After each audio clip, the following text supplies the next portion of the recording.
It started on a quiet Saturday morning in a small town martial arts gym, the kind of place where sweat and pride hang thick in the air.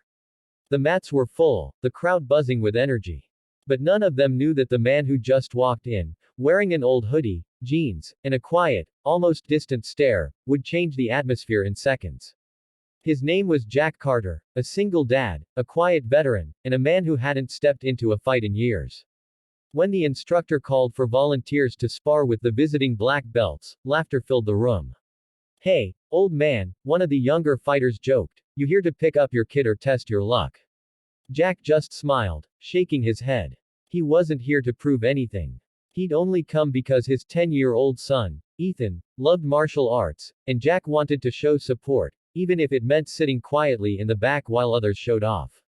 But when 12 black belts surrounded him in a playful challenge, something changed. Maybe it was pride. Maybe it was the echo of the man he used to be. Or maybe, it was the way Ethan looked up at him, eyes wide, full of belief. Jack slowly pulled off his hoodie, revealing a scarred, muscular frame that silenced the laughter. A single tattoo across his shoulder blade caught the dim light, a ghostly emblem of an elite SEAL team long thought disbanded.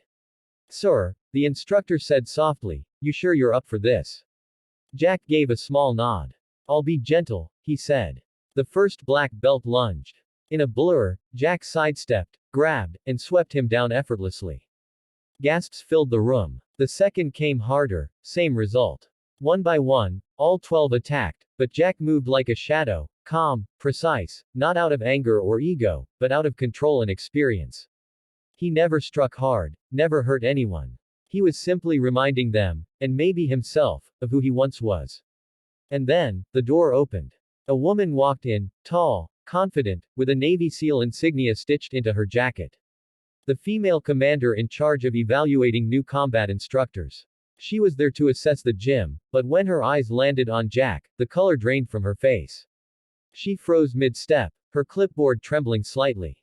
That tattoo, the faded trident with the ghosted skull underneath. It wasn't just a design, it was the mark of Ghost Team, a classified SEAL unit from years ago. The one no one talked about because they weren't supposed to exist. She knew only one man had survived their last mission. "Carter," she whispered. Jack looked up, recognition flickering in his eyes.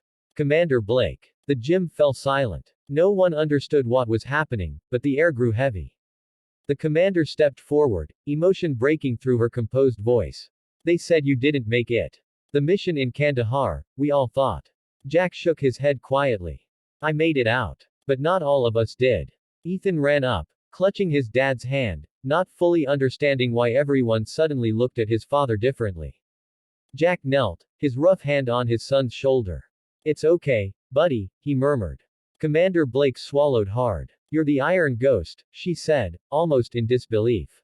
The room rippled with whispers.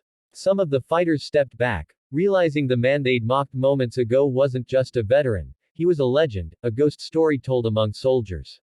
Jack didn't boast. He didn't stand taller. He simply smiled sadly. "That was a long time ago," he said.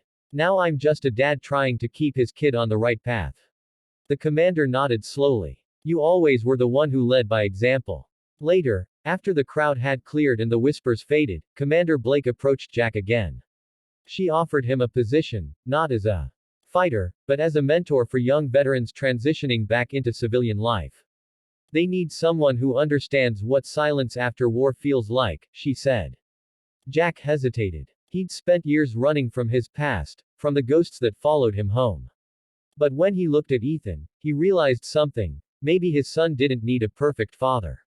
Maybe he just needed a brave one. "All right," Jack said quietly. "I'll do it." Weeks passed, and the gym became more than a training ground. Veterans came, broken, lost, searching for purpose. Jack taught them not just how to fight, but how to breathe again.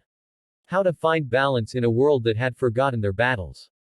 Commander Blake often stopped by, quietly watching the man who'd once been her comrade and now became a quiet leader again. One evening, Ethan asked, "Dad, were you really a hero?"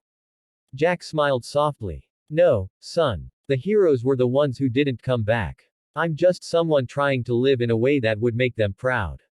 And as the camera would slowly zoom out, the viewers would see the tattoo again, Faded but powerful. A symbol of sacrifice, survival, and quiet strength. So if you've ever felt forgotten, if you've ever carried scars no one else could see, remember Jack's story. Sometimes, the strongest warriors aren't the ones who fight the loudest battles, but the ones who fight to live, to love, and to lead with heart.